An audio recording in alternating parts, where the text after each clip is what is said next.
To my husband, now we moved out, tried counseling, and I got pregnant, but my mill is apologizing. Hey everyone, I met my husband during our time at university where we were both studying psychology. Our initial connection was purely academic. We were often paired together for projects and study groups. Over time, our shared interests led to a friendship that saw us spending much of our free time together. We would hang out after classes, explore campus spots, discuss our coursework, and share our thoughts on various psychological theories. This routine went on for most of our university years. As we entered our final year, our relationship evolved. We both realized that our feelings had grown deeper, and we fell in love. This romantic connection brought a lot of happiness into our lives, making our bond even stronger. We finished our final year while balancing academics and our relationship. After graduating, we dated for 2 more years, carefully considering our future together. By then, we were certain that we wanted to spend our lives together, so we decided to marry. My family situation was somewhat complex. My parents had divorced years ago, and my mother had passed away a few years before I met my husband.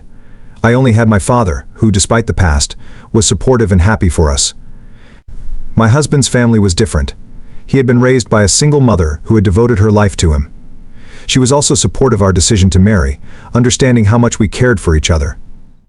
Our wedding was a simple affair, with only our closest friends and family attending the ceremony. It wasn't as grand as our friends expected, but it was perfect for us. Before we got married, we discussed living arrangements, specifically regarding my husband's mother.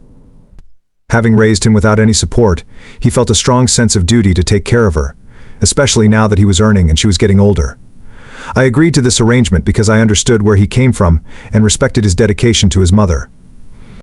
After our wedding, we moved into the house owned by my mother-in-law. She had lived there for many years, and it made sense for us to join her rather than find a new place.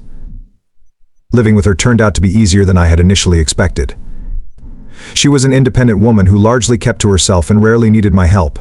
She'd go out of her way to cook for us, making it feel like a small, happy family.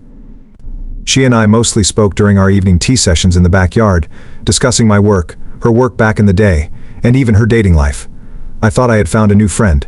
She wasn't in my way, and I appreciated the balance we managed to strike in our living arrangements. How wrong I was. My husband and I enjoyed our Saturday date nights, which had become a tradition for us. Whether it was stepping out for drinks, partying with friends, or simply grabbing dinner by ourselves, these evenings were a special time for us to reconnect. One week, however, our plans were interrupted when my mother-in-law mentioned she wasn't feeling well. Out of concern, we decided to stay back with her. The following weekend, she expressed a desire to go shopping for her friend's son's wedding and wanted us to accompany her. We agreed, turning our usual date night into a shopping trip.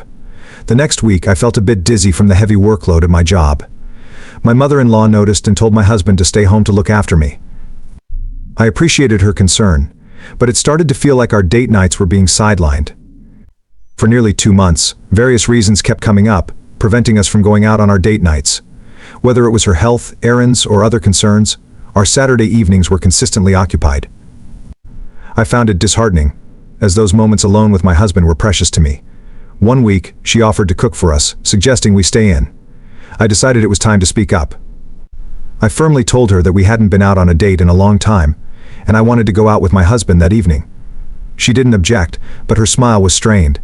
I saw how her eyes stayed on us until we got in the car and left. She was not at all happy. We enjoyed our night out, but upon returning home very late, we found my mill waiting by the door. She said she was worried about us and added that staying out late made her very restless. She felt like she'd lose us. I saw how this affected my husband. It made him very sad. It was no surprise when he suggested we should avoid going out in the evenings and plan our dates in the morning instead. This change was difficult for me. Our date nights were more than just time away from home. They were about maintaining a special connection in our relationship. Shifting to morning dates didn't feel the same, but I didn't want to trouble my mill either. We were still spending time together, so the timing was no big deal for me. We adapted by finding new entertaining date options. Morning brunches, afternoon outings, and midweek lunch dates became our new routine. It kept the peace in our household, and we realized that we were going on dates more frequently. I only had my mill to thank. That weekend, my husband planned to go out with his friends on a camping trip. The boys had been planning it for a long time. My mill and I gave him a hearty send-off and came back to watch some Netflix. She made potato wedges and dessert while I bought some rose wine that she liked. Everything was going great until she said that I hardly did anything around the house. It was so random. I didn't understand if she was talking about the show or me. When I asked, she said she was talking to me and started saying how the house was always dusty, and she couldn't clean everything, cook, and also take care of her personal work. She needed some help from me as well. I felt very guilty. I told her I would start helping from now on and she should rest. So I dusted the house, helped her clean the dishes, took the clothes out for dry cleaning, emptied the trash cans, and also helped her in cooking. While we were making lasagna for the two of us, she laughed and asked if I never learned cooking. I smiled and said that I didn't. She commented that cooking is a basic skill I should have learned before marrying her son. She asked if I would leave him starving if something were to happen to her. I was shocked. Though she made it sound like a joke, her eyes were hard and angry. I didn't reply and kept quiet. That night, I enrolled in a cooking class to learn the techniques. My husband came back, and things between me and my mill went back to how they were before. One evening, I was joking around with my husband, and he dropped his pen on the floor. I slowly nudged it with my leg and asked him to pick it up. He smiled and picked it up. My mill saw this. When we were alone, she said that I should move my body sometimes at least, otherwise I'd be at risk of obesity. It's good to move one's body a few times a day if I am not capable of doing it the way everyone else does. I had always been a chubby kid and a hefty woman now. Her statement felt like an insult. She asked me not to make her son feel inferior again. That last part she didn't even bother to make sound like a joke or even a friendly conversation. It sounded more like a threat. I apologized to her and said that we were just joking, and I did not intend to make my husband feel inferior. That's not what I had in mind. She asked me to forget about it. Her taunts and insults became more frequent.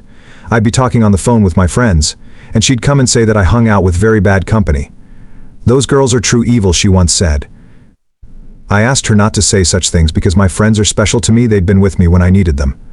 She said I should stop having friends because I didn't know how to choose the right ones. Then the taunts were about the way I dressed. The sleeves were too small, the shorts too high, the earrings too big, the heels unnecessary. She started controlling my life, and I kept quiet for my husband's sake. I made a cake for her birthday, and she threw it in the trash bin. I saw her do it. When my husband came into the kitchen, she said that she had made the cake and didn't like the way it turned out. I wanted to cry but kept calm. I didn't want to spoil a happy occasion. It was getting really hard to stay with her, but I never said anything to my husband. It was a Sunday, and we had just come back from church. She was putting a plate of chicken for baking in the oven when I came in to fetch myself a glass of water. She said that I was not praying the right way in the church. I asked her to tell me what was wrong with my praying. She said it was the way I was leaning in front of the Lord, how I was speaking to the priest, and not taking the holy water from him the right way. I didn't know there was a right way of doing these things. I was being sincere, but she said if only my mother taught me things properly, her troubles would have been less. My mother should be the one to blame. She raised a very bad daughter. She didn't stop at that. She said that's how a broken family would be: a dad who never showed up and a mother who didn't do her part. She said she was thankful that despite my broken family, her son had turned out good. He has her to thank for that. I felt very angry. I asked her not to talk about my family again. I told her that she could insult me all she wanted, but if she ever said a bad word about my family again, I would move out with my husband. That's when she pulled out the knife from the counter and said that if I ever tried to take her son away from her, she'd kill me and kill herself. I froze. I knew she wouldn't do that, but the fear was too much. I left the kitchen and went to my room. I locked the door and cried. I waited until my husband returned home that evening and asked him to move out with me. He asked me what was wrong. I didn't say anything.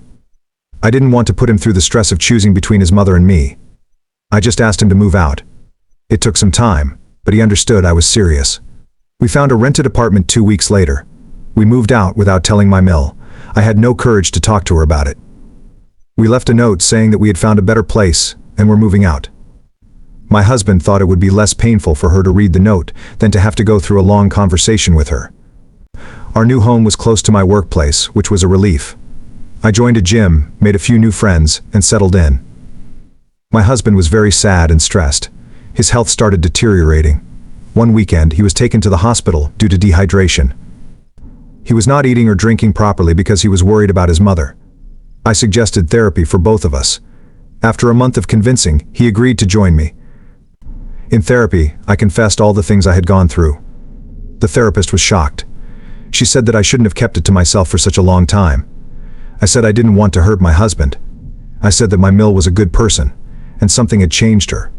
We started focusing on our relationship more, and I learned how to take care of him. I was still concerned about my Mill and wanted to check up on her. 2 months after we moved out, I realized I was pregnant. When I told my husband, he was overjoyed.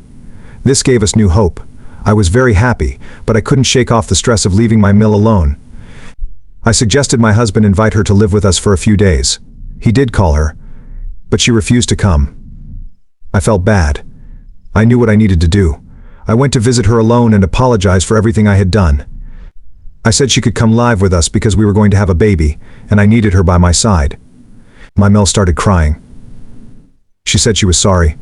She felt lonely and helpless. I could see how much she missed us. I hugged her, and we both cried for a long time. She said she was sorry for the way she behaved. She never meant to hurt me. She thought I was taking her son away from her. I told her I would never do that. I said she was welcome to live with us. She agreed.